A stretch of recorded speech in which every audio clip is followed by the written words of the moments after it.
എല്ലാവർക്കും അടുത്ത റെസിപ്പിയിലേക്ക് സ്വാഗതം. ഇന്ന് നല്ല പെട്ടെന്ന് ഉണ്ടാക്കാൻ പറ്റുന്ന ടേസ്റ്റി ആയിട്ടുള്ളൊരു ആവിയിൽ വേവിച്ച ഒരു പലഹാരത്തിൻ്റെ റെസിപ്പി ആണ് കേട്ടോ ചെയ്ത് കാണിക്കുന്നത്. നമുക്ക് എല്ലാവർക്കും നല്ല ടേസ്റ്റി ആയിട്ട് കഴിക്കാൻ പറ്റുന്ന, കുട്ടികൾക്കൊക്കെ ഒത്തിരി ഇഷ്ടപ്പെടുന്ന, നല്ല ടേസ്റ്റി ആയിട്ട് എളുപ്പത്തിൽ ഉണ്ടാക്കാൻ പറ്റുന്ന ഒരു പലഹാരമാണ്. അപ്പോൾ ഇതെങ്ങനെയാണ് ചെയ്യുന്നതെന്ന് നോക്കാം. അതിൻ്റെ വീഡിയോയിലേക്ക് പോകാം. അതിനായിട്ട് ഇപ്പോൾ ഒരു ബൗൾ എടുത്തിട്ടുണ്ട്. ബൗളിലേക്ക് ഒരു കപ്പ് അരിപ്പൊടി ചേർത്ത് കൊടുക്കുകയാണ്. നല്ല സോഫ്റ്റ് ആയിട്ടുള്ള ഇടിയപ്പത്തിൻ്റെയും പത്തിരിയുടെയൊക്കെ അരിപ്പൊടിയാണ് കേട്ടോ എടുത്തേക്കുന്നത്. ഇനിയിപ്പോൾ ഒരു കപ്പ് അരിപ്പൊടിയിലേക്ക് 2 കപ്പ് വെള്ളം, അതേ സെയിം കപ്പിൽ തന്നെ 2 കപ്പ് വെള്ളം ഒഴിച്ചു കൊടുത്തിട്ടുണ്ട്. 2 കപ്പ് വെള്ളത്തിൻ്റെ കൂടെ തന്നെ അതിലേക്ക് ഒരു ആവശ്യത്തിനുള്ള ഉപ്പ് കൂടി ചേർത്ത് കൊടുക്കുകയാണ്. ഉപ്പ് കൂടി ചേർത്ത് കൊടുത്തു കഴിഞ്ഞതിന് ശേഷം അതിലേക്ക് കുറച്ച് നെയ്യ് ചേർത്ത് കൊടുക്കുന്നുണ്ട്. ഒരു ടേസ്റ്റിന് വേണ്ടിയിട്ടാണ്, ഒരു ടേസ്റ്റിനും ഒരു സോഫ്റ്റ്നെസ്സും ഉണ്ടാവാൻ വേണ്ടിയിട്ടാണ് അതിലേക്ക് കുറച്ച് നെയ്യോടെ ചേർത്ത് കൊടുക്കുന്നുണ്ട്. ഒരു 1/2 സ്പൂൺ നെയ്യ് കൂടി ചേർത്ത് കൊടുത്തു കഴിഞ്ഞതിന് ശേഷം ശരിക്കും ഇതൊന്ന് മിക്സ് ചെയ്തെടുക്കണം. ഒട്ടും കട്ടയില്ലാതെ നല്ല സോഫ്റ്റ് ആയിട്ടുള്ള ലിക്വിഡായിട്ട് ഇതൊന്ന് മിക്സ് ചെയ്തെടുക്കണം. അപ്പോൾ അതിനായിട്ട് നമുക്കിതൊരു വിസ്ക് വെച്ചിട്ട് ഇതൊന്ന് മിക്സ് ചെയ്തെടുക്കാം. ഇതുപോലെ ഇങ്ങനെ ഒരു വിസ്ക് വെച്ചിട്ട് ശരിക്കും ഒട്ടും കട്ടയില്ലാതെ ഒന്ന് മിക്സ് ചെയ്തെടുക്കുക.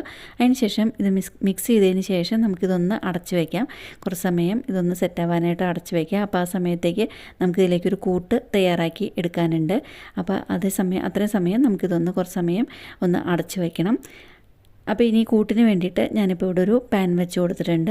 പാനിലേക്ക് കുക്കിംഗ് ഓയിൽ ഒഴിച്ച് കൊടുത്തിട്ടുണ്ട്. 1 സ്പൂൺ കുക്കിംഗ് ഓയിൽ ഒഴിച്ച് കൊടുത്തിട്ടുണ്ട്. ആ ഓയിൽ ശരിക്കും ഒന്ന് ചൂടായി വരുന്ന സമയത്ത് അതിലേക്ക് കുറച്ച് കടുക് ഇട്ട് കൊടുക്കണം. ആ കടുക് ശരിക്കും നല്ലപോലെ ഒന്ന് പൊട്ടി കഴിയുമ്പം അതിലേക്ക് കുറച്ച് കറിവേപ്പില, 2 തണ്ട് കറിവേപ്പില ശരിക്കും ചോപ്പ് ചെയ്താണ്, കുനുകുനാ ചോപ്പ് ചെയ്താണ്. അതുപോലെ തന്നെ കുനുകുനാ ചോപ്പ് ചെയ്ത ഒരു പച്ചമുളകും ചേർത്ത് കൊടുത്തിട്ടുണ്ട്. ചെറുതായിട്ട് ചോപ്പ് ചെയ്ത ഒരു കഷ്ണം ഇഞ്ചിയും ചേർത്ത് കൊടുത്തിട്ടുണ്ട്. അപ്പോൾ ഈ ഇഞ്ചി, പച്ചമുളകും കറിവേപ്പിലയും ശരിക്കും പച്ചമണം പോകുന്നവരേക്ക് ഇതിലിട്ടൊന്ന് ശരിക്കും ഒന്ന് വാട്ടിയെടുക്കണം. അപ്പോൾ ഇതൊന്ന് വാട്ടിയെടുക്കാൻ, അതിൻ്റെ പച്ചമണം എല്ലാം പോകുന്ന സമയത്തേക്ക് ഇതൊന്ന് വാട്ടിയെടുക്കുക. ശരിക്കും ഒന്ന് മൊരിഞ്ഞു തുടങ്ങുന്ന സമയത്ത് ഇതിലേക്ക് ഒരു നുള്ളു മഞ്ഞൾപ്പൊടി ചേർത്ത് കൊടുത്തിട്ടുണ്ട്. അതിന് ശേഷം അതിലേക്ക് ഒരു മീഡിയം സൈസിൽ അളവിലുള്ള ഒരു ക്യാരറ്റാണ്, ഗ്രേറ്റ് ചെയ്ത ക്യാരറ്റാണ്, അതുകൂടെ ചേർത്ത് കൊടുത്തിട്ടുണ്ട്. നിങ്ങൾക്ക് വേണമെന്നുണ്ടെങ്കിൽ സവാള ചേർത്ത് കൊടുക്കാം, ക്യാപ്സിക്കം ചേർത്ത് കൊടുക്കാം, എന്ത് പച്ചക്കറി വേണമെന്നുണ്ടെങ്കിലും ചേർത്ത് കൊടുക്കാം കേട്ടോ. ഞാനിപ്പോൾ ഇവിടെ ക്യാരറ്റ് മാത്രമേ ചേർത്ത് കൊടുത്തിട്ടുള്ളൂ. അതിന് ശേഷം ഇതൊരു മീഡിയം ഫ്ലെയിമിലിട്ടിട്ട് ഈ ക്യാരറ്റ് ശരിക്കും ഒന്ന് വാട്ടിയെടുക്കണം.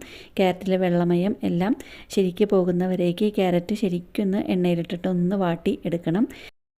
അപ്പോൾ ഈ ക്യാരറ്റ് വാട്ടുന്ന സമയത്ത് നമ്മൾ ക്യാരറ്റിലേക്ക് ആവശ്യത്തിനുള്ള ഉപ്പ് കൂടി ചേർത്ത് കൊടുക്കണം കേട്ടോ. നമ്മൾ നേരത്തെ അരിപ്പൊടിക്ക് ആവശ്യത്തിനുള്ള ഉപ്പ് മാത്രമേ ചേർത്തിരുന്നുള്ളൂ. അപ്പോൾ ഈ ക്യാരറ്റ് ശരിക്കും ഒന്ന് വരണ്ട് വെള്ളമെല്ലാം വറ്റി തുടങ്ങുന്ന സമയത്ത് അതിലേക്ക് കുറച്ച് അതിനാവശ്യത്തിനുള്ള ഉപ്പ് കൂടി ചേർത്ത് കൊടുത്തിട്ടുണ്ട്. അതുപോലെ തന്നെ ഉപ്പിൻ്റെ കൂടെ തന്നെ ചെറുതായിട്ടൊരു ഭംഗിക്ക് വേണ്ടിയിട്ട് കുറച്ച് ഒരു 1/2 സ്പൂൺ ചില്ലി ഫ്ലേക്സും കൂടെയും ചേർത്ത് കൊടുത്തിട്ടുണ്ട്. മുളക് ചതച്ച മുളകാണ്, അതുകൂടി ചേർത്ത് കൊടുത്തിട്ടുണ്ട്. അതിന് ശേഷം ഇത് ശരിക്കും ഒന്ന് മിക്സ് ചെയ്യണം. നമുക്ക് ശരിക്കും ക്യാരറ്റിൽ വെള്ളം എല്ലാം വറ്റി പോകുന്നില്ല. ശരിക്കും ഇതാ ക്യാരറ്റ് ചെറുതായിട്ട് ഇങ്ങനെ പകുതി ഇങ്ങനെ വെന്ത് വരുന്ന തുടങ്ങുന്ന സമയത്ത് ആ വെള്ളം എല്ലാം ശരിക്കും ഇങ്ങനെ വറ്റി വാടി തുടങ്ങിയിട്ടുണ്ട്. അപ്പോൾ ക്യാരറ്റ് ശരിക്കും വല്ലാതെ ഇങ്ങനെ മൊരിഞ്ഞൊന്നും കിട്ടുമൊന്നും വേണ്ട കേട്ടോ. ശരിക്കും ഇതിലെ വെള്ളമെല്ലാം പോയാൽ മാത്രം മതി, ഇതൊന്ന് വാടി കിട്ടിയാൽ മാത്രം മതി. അതുവരേക്ക് ഇതൊന്ന് ശരിക്കും ഒന്ന് വരട്ടി കൊടുക്കുക. ഇപ്പോൾ ഇതാ ക്യാരറ്റിൽ വെള്ളമയം എല്ലാം ശരിക്കും മാറി കിട്ടിയിട്ടുണ്ട്.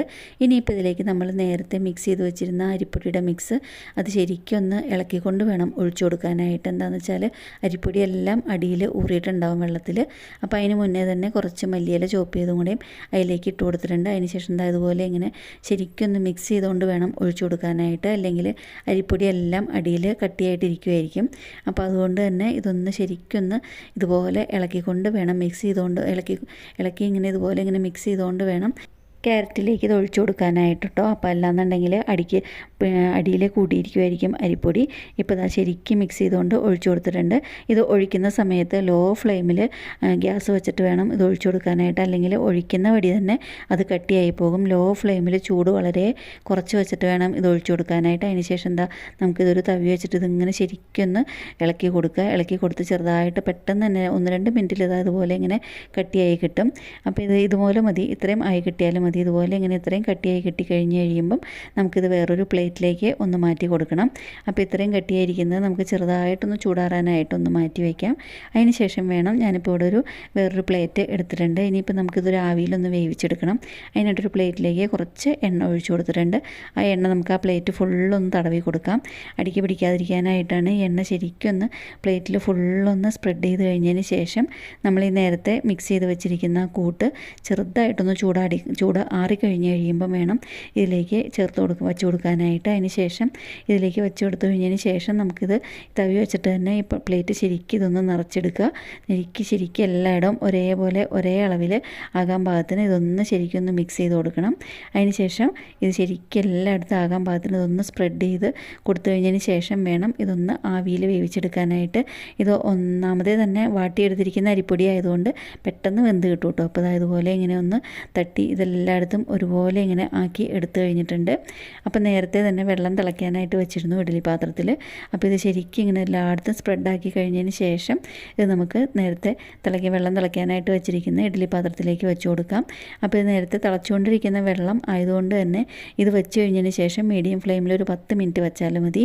അപ്പോൾ തിളച്ചുകൊണ്ടിരിക്കുന്ന വെള്ളം ആയതുകൊണ്ട് ആണ് കേട്ടോ, അല്ലാതെ വെള്ളം തിളയ്ക്കുന്നതിന് മുന്നാണെന്നുണ്ടെങ്കിൽ പറ്റില്ല. തിളച്ചുകൊണ്ടിരിക്കുന്ന വെള്ളമാണ്. അപ്പോൾ അതുകൊണ്ട് തന്നെ ഇതൊരു മീഡിയം ഫ്ലെയിമിൽ 10 മിനിറ്റ് വെച്ച് കഴിയുമ്പോഴേക്കും ശരിക്കും വെന്ത് കിട്ടും. അപ്പോൾ ഇതൊരു 10 മിനിറ്റ് ഒന്ന് അടച്ച് വെച്ചിട്ട് വേവിച്ചെടുക്കാം. ഇത് വെന്ത് കഴിഞ്ഞ് കഴിയുമ്പം ഇത് മാറ്റി കഴിഞ്ഞതിന് ശേഷം ശരിക്കും ചൂടാറിയിട്ട് വേണം ഇത് കട്ട് ചെയ്തെടുക്കാനായിട്ട്. അപ്പോൾ ഇവിടെ ഒരു 10 മിനിറ്റ് ഇതിങ്ങനെ ഒന്ന് അടച്ച് വയ്ക്കുകയാണ്. 10 മിനിറ്റ് കഴിഞ്ഞ് കഴിയുമ്പം നമുക്കൊന്ന് തുറന്ന് നോക്കാം. 10 മിനിറ്റ് കഴിഞ്ഞ് കഴിയുമ്പം ഇപ്പോൾ അത് ശരിക്കും ഇങ്ങനെ വെന്ത് കിട്ടിയിട്ടുണ്ട്. ഇനിയിപ്പോൾ നമുക്കിത് ഇഡ്ഡലി പാത്രത്തിൽ നിന്ന് മാറ്റി കൊടുക്കണം. മാറ്റി കൊടുത്തു കഴിഞ്ഞതിന് ശേഷം ശരിക്കും ചൂടാറി തണുത്ത് കഴിഞ്ഞതിന് ശേഷം മാത്രമേ ഇത് നമുക്ക് കട്ട് ചെയ്തെടുക്കാൻ പറ്റുള്ളൂ. അല്ലാതെ ഇത് ചൂടേ കട്ട് ചെയ്താണെന്നുണ്ടെങ്കിൽ പൊട്ടിപ്പോകും. അപ്പോൾ ഇത് ശരിക്കും ചൂടാറുന്നവരേക്ക് ഒന്ന് വെയിറ്റ് ചെയ്ത് കഴിഞ്ഞതിന് ശേഷം നമുക്കിതൊരു കത്തി വെച്ച് കഴിഞ്ഞിട്ട് ഒന്ന് മുറിച്ചെടുക്കാം. അപ്പോൾ ഇത് കത്തി വെച്ചിട്ട് മുറിക്കുമ്പം കത്തിയിൽ പിടിച്ച് പോകുന്നുണ്ടെങ്കിൽ നമുക്ക് കത്തിയുടെ 2 സൈഡിലും കുറച്ച് ഓയിൽ പുരട്ടി കൊടുത്തു കഴിഞ്ഞതിന് ശേഷം നമുക്കിതൊന്ന് കത്തി വെച്ചിട്ട് ഒന്ന് മുറിച്ചെടുക്കാം. നല്ലപോലെ ചൂടാറിയിട്ട് വേണം കേട്ടോ. അല്ലാതെ ചൂടാറുന്നതിന് മുന്നേ ചെറിയ ചൂടുണ്ടെങ്കിൽ പോലും അത് നമുക്ക് കത്തിയിൽ വിട്ടുപോരും. അപ്പോൾ അതുകൊണ്ട് തന്നെ ശരിക്കും ചൂടാറി കഴിഞ്ഞതിന് ശേഷം മാത്രം ഇതുപോലെ മുറിച്ച് പീസാക്കി എടുക്കാം. അപ്പോൾ ഇത്രയേ ഉള്ളൂ ഈ പലഹാരത്തിൻ്റെ റെസിപ്പി. നല്ല എളുപ്പമാണ് ഉണ്ടാക്കിയെടുക്കാനായിട്ട്. ഇത് സോസ് അല്ലെങ്കിൽ ചട്നി അല്ലെങ്കിൽ റെഡ് ചട്നി എല്ലാം കൂട്ടിയിട്ട് കഴിക്കാനായിട്ട് നല്ല ടേസ്റ്റാണ്. അല്ലെങ്കിൽ കോക്കനട്ട് ചട്നി ആയാലും നല്ല ടേസ്റ്റാണ് ഇത് കൂട്ടി കഴിക്കാനായിട്ട്. ചട്നിയൊന്നും ഇല്ലയെന്നുണ്ടെങ്കിലും നല്ല സൂപ്പർ ടേസ്റ്റാണ് കേട്ടോ ഇത് കഴിക്കാനായിട്ട്. അപ്പോൾ എല്ലാവരും ഇതുപോലെ ഒന്ന് ഉണ്ടാക്കി നോക്കിയിട്ട് അഭിപ്രായങ്ങൾ അറിയിക്കുക കേട്ടോ. ഇഷ്ടപ്പെട്ടു എന്നുണ്ടെങ്കിൽ ഫ്രണ്ട്സിനും റിലേറ്റീവ്സിനും ഒക്കെ ഒന്ന് ഷെയർ ചെയ്ത് കൊടുക്കുക.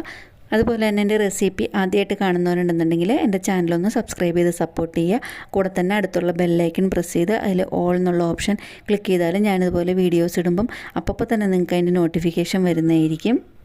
അപ്പോൾ ഇനിയും ഈസി ആയിട്ടും ടേസ്റ്റി ആയിട്ടും വെറൈറ്റി ആയിട്ടുള്ള വേറൊരു റെസിപ്പി ആയിട്ട് വരുന്നവരേക്കും താങ്ക്